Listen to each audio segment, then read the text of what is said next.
Joel Sherman back for three things. Why don't we talk about three things Mets? Even though I'm in Arizona, it's my last day, full day here before I head home for a few and then back to Florida.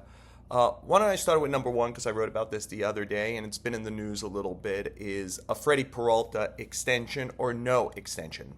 Look, Peralta signed an extension early in his time with the Brewers, and I think you could argue that in his time from 2015 through 2022 that David Stearns ran baseball operations in Milwaukee, his best trade was one of his first ones. He took over in September 2015. A few months later, he made a trade with Seattle. He used Adam Lind. He got three prospects back. One of them was Freddy Peralta, who went on to be one of the best pitchers in the history of the Brewers. You could argue the best contract that David Stearns signed with any player while he was in Milwaukee was with Freddy Peralta. It was a 4-year, $15.5 million contract that had two option years. By the way, the last option year is this year. It's $8 million. He obviously, on the calculation that Fangraphs did, he was worth about $125 million for that period for the Brewers. And the Brewers, it was the gift that kept giving because they got Jet Williams and Brandon Sproat for him in a trade in January. And the Mets got that last year of the contract, that last of the two option years, $8 million. There were a lot of teams who were in for Peralta. We're trying hard for him. The Yankees even tried a little. I think the team that tried the second hardest was the Braves. Were trying to find a way to him, so he was probably going to go to the NL East. The Mets got him.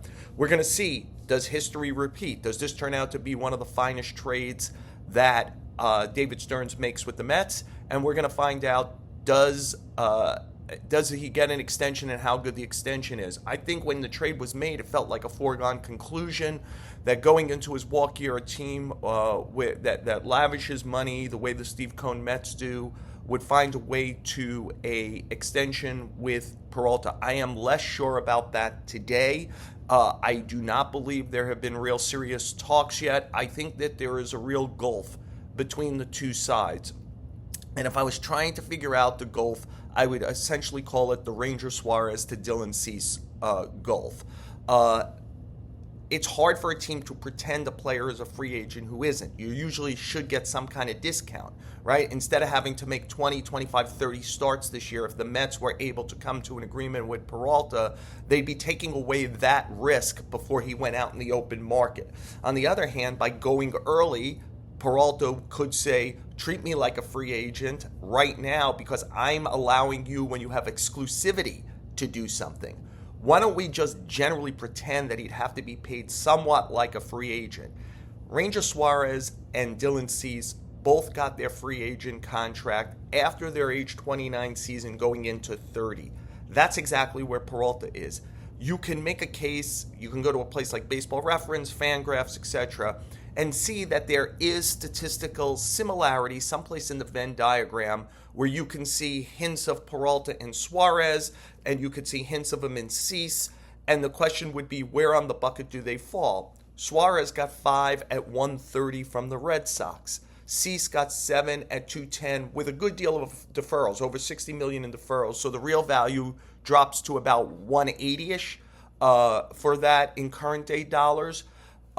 I think Peralta can make a case. I'm better than, the results are better than Cease. Cease is what the industry loves because the underlying numbers and the piece of clay that could still be formed is there. The stuff is so high level. Suarez hasn't been as durable as Peralta, but has this great track record in the postseason that Peralta doesn't. So there is areas there where you can say he's a little like this guy, he's a little like this guy. Is it somewhere in the middle? Are these two sides able at some point to come to some agreement in the middle, or are the Mets adamant, hey, we're going early, it should be more in this Suarez bucket, and are the Peralta side, no, he's better than Cease, he just has to get through the season, and then with all the teams bidding on him, he'll get Cease or more.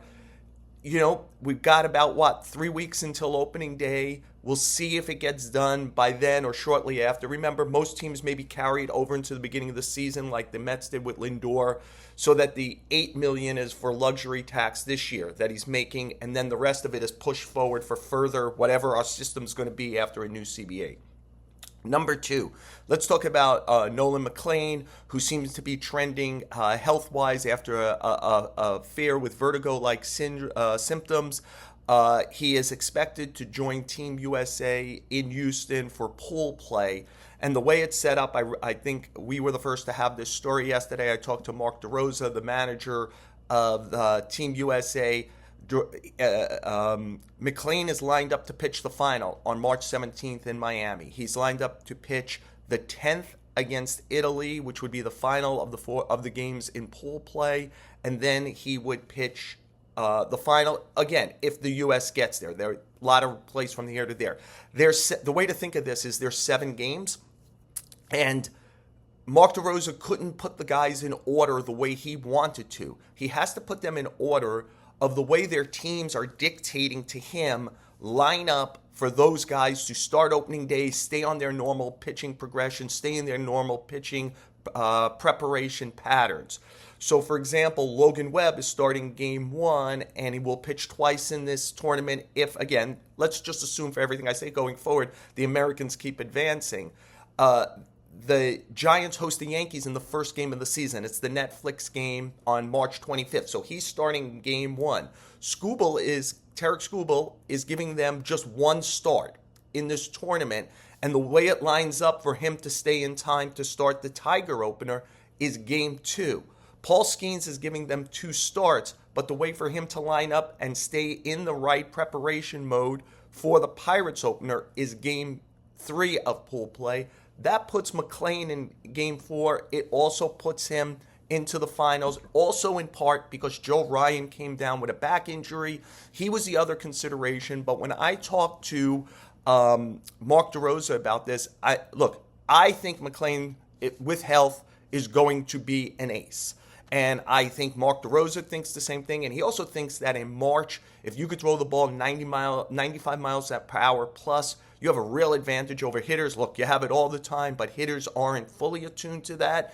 And he likes what McLean could bring. He thinks McLean can handle the big spot. There's always the downside worry you have to have about especially pitchers in this tournament. But the upside is McLean is going to get a great experience if this goes all the way and maybe show right away he's the kind of guy the Mets could give the ball to in any spot. Lastly, for number 3, I want to talk about, this is the 10th anniversary of the passing of Shannon Forde, who was the senior director of media relations for the New York Mets. I'm sorry, I'm going to get a little emotional. Shannon was the best. I can't believe it's 10 years. I was in Met camp on March 4th of that year, 2016. We had all known she had stage 4 breast cancer. She fought a battle that I would not have been capable of fighting. She was so tough. But in the months leading up to eventually her passing, the word had gone out to her group of friends, which I counted myself among because she was the best, that the cancer had spread, among other places, to her brain, and we were talking about, that there wasn't much time left. I will tell you that there's the title Media Relations, which literally means relations with the media if you choose to follow that path.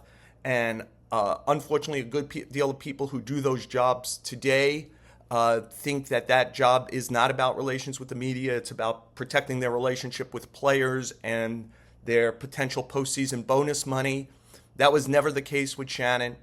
The Mets were mainly a dumpster fire in her 20 years working there, and she never did anything but behave professionally no matter what you wrote about her team. And she helped you do your job, and she did it with positivity and a smile and care. And she did that loving the Mets and taking care of the Mets also. There is a way to be in media relations and have relations with the media with not not betraying your ball club. And she walked that line.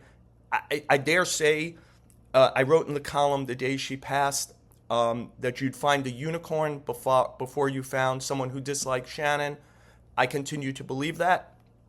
On Tuesday night, St. John's honored her. They gave her parents. They made a jersey for her and gave it to her mom. Her family was there. John Franco of the Mets, who obviously loves Shannon as well and is a St. John's alum, was there. It's been 10 years. I'll tell you the anecdote I put in my column that night. I hope I get through it, and then I'll leave you for today. In October of that year, the Mets made a surprising and great run all the way to the World Series. Shannon was very sick. There was a part of her that looked a mess. Who cared? She found the strength to be able to work during that. And in Game 3 of the World Series, she was at the ballpark. And in the middle innings of that game, I decided it was more important to talk to Shannon in the back of the press box than to watch a World Series game. And the first thing Shannon did was ask how my children were doing when she looked the way she looked and felt the way she felt. And I'll always remember it. And I'll always remember Shannon, who quite frankly was the best and whose memory should live on.